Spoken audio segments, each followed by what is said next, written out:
हमारा अब्बा हिसाब लगाता है, अगर 10 लाख से कम मिले ना तो नाक कट जाएगी। लोग कहेंगे जुम्मा के लड़के को 5 लाख मिले। हम अपनी कौम की भलाई की बात करें तो मुजरिम, हम कहां खड़े समझो यार। हमारी बेटियां खैरों के बिस्तर पे जाके लेट गई, अभी आंखें नहीं खुली। 10 लाख से ज्यादा बेटियां गैर मुस्लिम हो चुकी हैं, कब जागेंगे हम। अस्सलाम वालेकुम प्यारे दोस्तों, बुजुर्गों, हमारी माँ बहनों, उम्मीद करता हूँ इंशाअल्लाह आप सब खैरियत से होंगे। अल्लाह आप सबको हमेशा खुश रखे। मैं आपका भाई मोहम्मद इफरान आज हम्माद रजा साहब की एक अहम वीडियो लेकर हाजिर आया हूँ। इस वीडियो का दिखाने का बस एक ही मकसद है, निकाह को कैसे आसान बनाए। आज इस वीडियो में सुनेंगे हम्माद रजा साहब की जुबानी।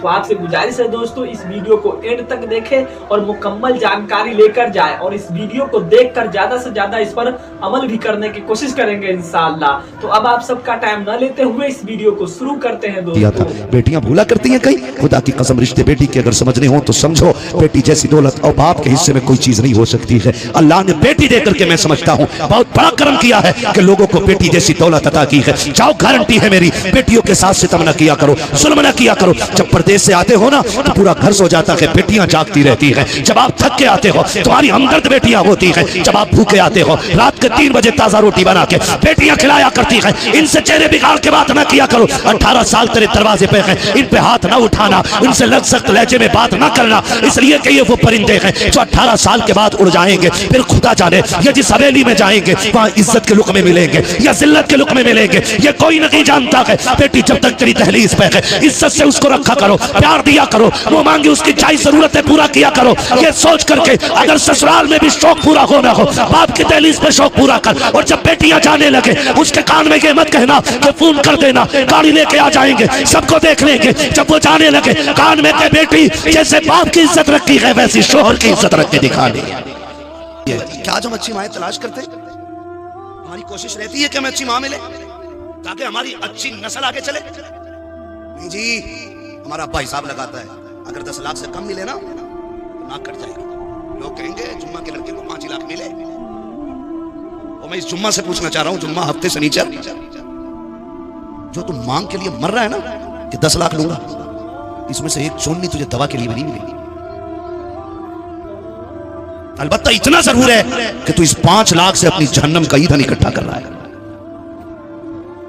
आज क्या कंडीशन है हमारी, किससे छुपी है?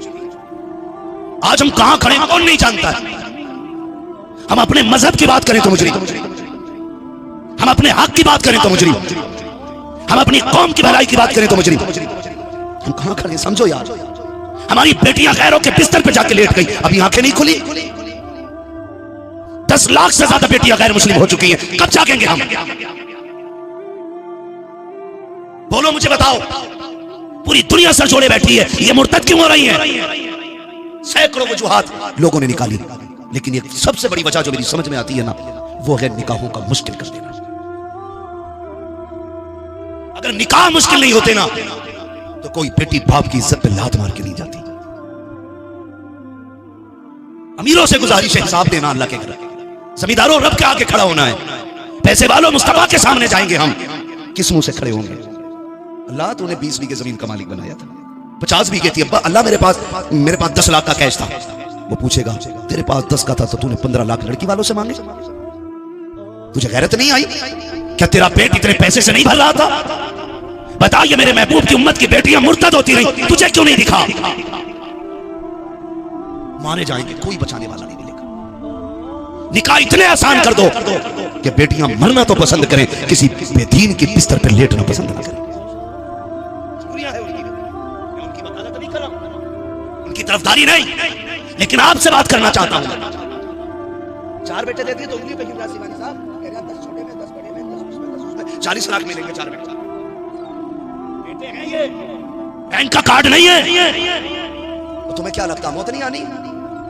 हमने मां के पेट से मुर्दा पैदा होते देखे, 6 महीने के लोगों के हमने लाशें उठते देखे, 10 साल की उम्र में मौत आते देखी है। 18 साल के जवान को हमने जनाजे में लेटे देखा है। और बढ़ के बात करूं, 6 महीने रह गए, खबर आई इंतकाल हो गया है। और बढ़ के बात करूं, बारात गई, दूल्हा बन के निकला था, रास्ते में हादसा हुआ, जनाजे में उसका जो सेहरा था कफन में बदल गया है। और बढ़ के बात करूं, ससुराल वालों ने गाली दी थी, उसी में बैठ के दुल्हा दुल्हन आ रखे थे, हादसा हुआ, दोनों जाके मौत से गले मिल गए हैं। तुम्हें क्या लगता है मौत नहीं आनी है? और मेरे भाई खैरत आनी चाहिए। सोचो तो सही, मैं तो खुल के ये बात कहता हूँ, शायद कि आपको कड़वी लग जाए, 7 बेटियां पालने में बाप की कमर नहीं झुकती है, 9 बेटियों की परवरिश में बाप के बाल सफेद नहीं होते हैं, एक बेटी को रुखसत करने में बाप के बाल सफेद हो जाते हैं। तुम्हें क्या लगता है तुम अगर जहेज में मांगे हुए 10 लाख से 1 लाख लेकर के उम्रा करने जाओगे, किस मुंह से हुजूर की चौखट पे जाते हो? मैं तुमसे पूछना चाहता हूँ, अगर तुम्हें ससुराल से मिली हुई भीख का 10 लाख 1 लाख उठा करके तुम मदीने चले भी गए, अगर हुजूर की जालियों से आवाज आ गई और जालिम मेरे गरीब उम्मती का कलेजा निचोड़ के लाया है, क्या मुझे तेरे सलाम की जरूरत नहीं है? तो बताओ किस मुंह से ठोकरे खाते फिरोगे,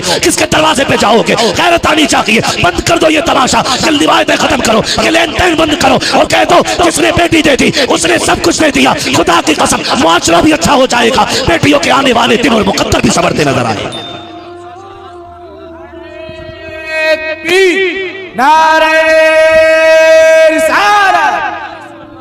तो जो है सारे लोगों को बंद करेंगे इंशाल्लाह डिमांड। कितने लोग लेंगे मांग के, जाए हाथ उठा के बता। कोई नहीं लेंगे पैसे? 10 लाख आदत तो ले लियो नहीं ना। जो ससुराल से पैसा मांगे मैं उसे कुत्ते से बदतर समझता हूं। हाँ, इसलिए कि कुत्ता फेंकी हुई हड्डी खाता है और मांगने वाला बेटी के बाप का कलेजा नहीं छोड़ता है।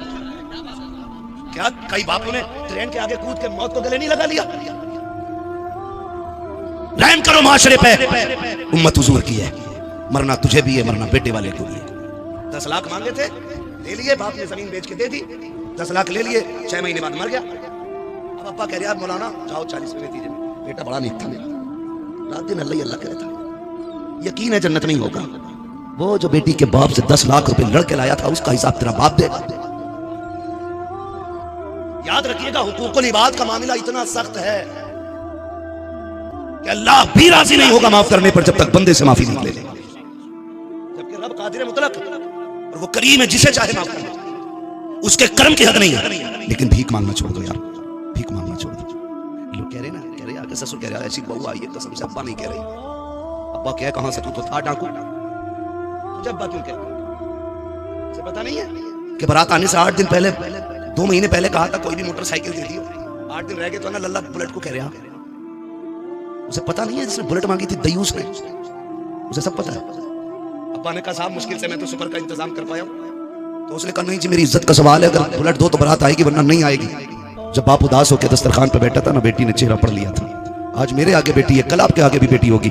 खुदा की कसम रब ने बेटी को वो जिक्र और वो नजर बख्शी है ना, बाप कुछ बोले ना बोले बेटी बाप की थकन पढ़ लेती है, बाप का उतरा हुआ चेहरा पढ़ लिया करती है। ये जिक्र रब ने बेटी को दिया है, ये नजर रब ने बेटी को दी है। जब बाप आकर के बैठा, बेटी ने खाना पेश किया, आधी रोटी बाप से नहीं खाई गई, आधे से आधी रोटी खा के पानी पी के बिस्मिल्लाह कह के जब उठा है, बेटी ने हाथ पकड़ के कहा आज पेट भर के क्यों नहीं खाई? पता कहीं और खा के आया है? उसने कहा नहीं बेटी मैंने कहीं नहीं खाया, मैंने तो आज दोपहर का खाना भी नहीं खाया था। अब्बा फिर इतनी कम रोटी क्यों खाई है? बाप इससे पहले जवाब दे पाता, उसकी आंखें भीग जाती हैं। बेटी कहती अब्बा बता ना मेरी जुदाई रुला रही है या मेरे जाने का ख्याल तुझे तड़पा रहा है? बाप बेटी का सर पे हाथ रख के रोने लग जाता है। बेटी मुकद्दर ही है, तकदीर ने ऐसा ही लिखा है कि बेटियों को बाप से जुदा होना है। रोना इस बात का नहीं है, काबा फिर का रोना इस बात का है। तेरी ससुराल से फोन आया था, उन लोगों ने ये कहा है अगर बुलेट गाड़ी नहीं दी गई तो बारात लौट जाएगी। बेटी बता तो सही, तू खूब जानती है मैं बुलेट कहां से लाऊं? जब बाप ने इतना कहा है, तुझे क्या लगता है कि इस बच्ची के दिल पे एहसास नहीं हुआ? ये रोते रोते जाके मुंह में दुपट्टा डाल के चेहरे पे कमरे में जाके रोने लग जाती है। कहती मालिक या तो बेटी ना बनाता, अगर बेटी पैदा की है इस घर में तो मेरे बाप को गरीब ना बनाता, बाप का चेहरा नहीं देखा जाता। या अल्लाह या तो मौत दे दे या मेरे बाप को इतनी दौलत दे दे ताकि मेरा बाप बेटी को इज्जत से रुखसत कर सके। जब खुदा की कसम बेटियां ये रोती है इस तरह से, जब दुपट्टे डाल के बेटी आंसू बहाती है, किसी को खबर हो ना हो मदीने वाले को खबर हो जाती है। आज तुम बेटियों को तड़पा रहे हो, कल इन्हीं तड़पती बेटियों का सुकून बन के मेरा नबी आया है। आज तुम बेटियों को रुला रहे हो, कल इन्हीं बेटियों को मुस्कुराहट देने के लिए मेरा नबी आया था। तुम कैसे भूल जाते हो कि तेरी जहेज की डिमांड मुस्तफा को खबर नहीं होगी? और यार जो दिल में गुजरने वाले हालात को जानता है, जो तन्हाई में पड़े जाने वाले दुरूद को सुनता है, जो महफिलों में की जाने वाली बातों से बाखबर है, तो क्या बेटियों के आंसू से बेखबर होगा? तुम्हें ख्याल रखना चाहिए तुम्हारी वजह से किसी बेटी की आंख में आंसू ना आए। जब ये बात कही जाती है या तो बुलेट गाड़ी दो वरना बारात लौट जाएगी। मेरी इज्जत का सवाल है, खुदा की कसम कितने बापों ने कुर्ते बेच दिए जाकर के, कितनों ने जाकर कटनी का सौदा किया है बेटी का खराबात करने के लिए। कई बापों ने मकान बेच दिए हैं, खुद किराए पर रहने लगे हैं। याद रखिएगा, अगर तुम्हारी वजह से किसी बाप को किराए की हवेली में रहना पड़ा तो जन्नत में और कब्र में राहत की उम्मीद ना रखिएगा। कब्र में राहत उसे मिलेगी जो दुनिया में किसी राहत का सबब बन जाएगा, कब्र में उसको सुकून मिलेगा जो दुनिया में किसी के सुकून का सबब बनेगा। याद रखिएगा, कब्र उसकी जन्नत बनेगी जो किसी के मुस्कुराने का सबब बनेगा। अगर ये चाहते हो कब्र में राहत हो, तुम गरीबों का सहारा बन जाओ, कब्र में मदीने वाला तुम्हारा सहारा बन के आ जाए। कौन सा रवैया हमारा अच्छा है, मुझे बताया जाए कौन सा अच्छा है? निकाह के लिए क्या नहीं करते? हाथ जोड़ के कह रहा हूं, खुदा बंद कर दो ये तमाशे, बंद कर दो ये तमाशे। एक बाप ने ना हुआ यूं, थके तो नहीं आप भाई, जरा ये सरसराहट इसका कम करो ऑपरेटर साहब, तवज्जो है। चलूं थोड़ा सा 10 मिनट आगे बात करूं। बातें कड़वी है मैं जानता हूं, इसमें सुभान अल्लाह कहने वाले लोग मुकद्दर वाले नहीं जिगर वाले ही हो सकते, जिगर वाले ही हो सकते भाई। बहुत गौर से मेरी बात सुनिए, अल्लाह आपको सलामत रखे। बेटियां रहमत होती हैं, बेटे नेमत होती है। नेमत का हिसाब होगा, रहमत का हिसाब नहीं हो रहा है। रहमत का हिसाब नेमत का हिसाब होगा। सोच रहे होंगे यार मौलवी हमारे पीछे ही पड़ गए, यही मौलवी आगे पीछे लगे रहेंगे ना तभी अकल ठिकाने रहेगी। वो अपनी आदत नहीं है, किसी सट्टे वाले ने प्याज वाले ने 500 के नोट लौटा दिए तो मैं कह दूं देखो ये जन्नती जा रहा है। तो दुआ करता हूं अल्लाह किसी सट्टे का, किसी शराबी जुआरी का मुझे 1 रुपया ना दिलाना। अल्लाह जितना देना हलाल का देना, हराम का एक लुकमा ना देना। मिजाज थोड़ा सा अलग है, मैं सख्त भी हूं थोड़ा कड़वा भी हूं। और याद रखिएगा, दवा जितनी ज्यादा कड़वी होती है फायदा उतना ज्यादा करती है। जो कड़वी दवा बर्दाश्त नहीं कर सकता वो ठीक नहीं होता है। और याद रखिए, जो छोटे मर्ज में इलाज सही नहीं करता ना, फिर उसका सीधा ऑपरेशन होता है। ऑपरेशन से पहले जो है दवा से ठीक हो जाओ, वरना कोई मेरे बाद वाला आके ऑपरेशन करेगा, तकलीफ भी होगी, मर्ज भी देर से ठीक हो जाए। ठीक हो तो हो, वरना अगर नासूर बन गया तो जान ले लेगा, जान ले लेगा। ये रवैया है, माफ कीजिएगा। हम पड़ोसी भी नहीं होते, पड़ोसी भी नहीं होते। रिश्ता हो जाए 6 महीने टिक गया, रिश्ता चल गया, बारात आने में 15 दिन थे, शरारत कर दी मोहल्ले वाले ने, कहाँ ला रहे हो बारात, कुछ भी ना मिलने वाला। इनके यहाँ तो रोटियों के लाले हैं, ये कुछ नहीं देंगे, बस इतनी चिंगारी लगाने की देर होती है, खबर आ जाती है बारात नहीं ला रही। खुदारा किसी की बेटी की जिंदगी में जहर ना खोल, फिर अपनी बेटी के लिए तावीज नहीं पूरा मौलवी भी लटका लेगा ना, उसे सुख नहीं मिलेगा। अगर चाहते हो अल्लाह तुम्हारी बेटियों को इज्जत दे तो सीधी बात है, तुम दूसरों की बेटी को इज्जत दो, अल्लाह तुम्हारी बेटियों को इज्जत अता फरमाएगा। जरा सी शरारत एक बच्ची की जिंदगी बर्बाद, जरा सी शरारत।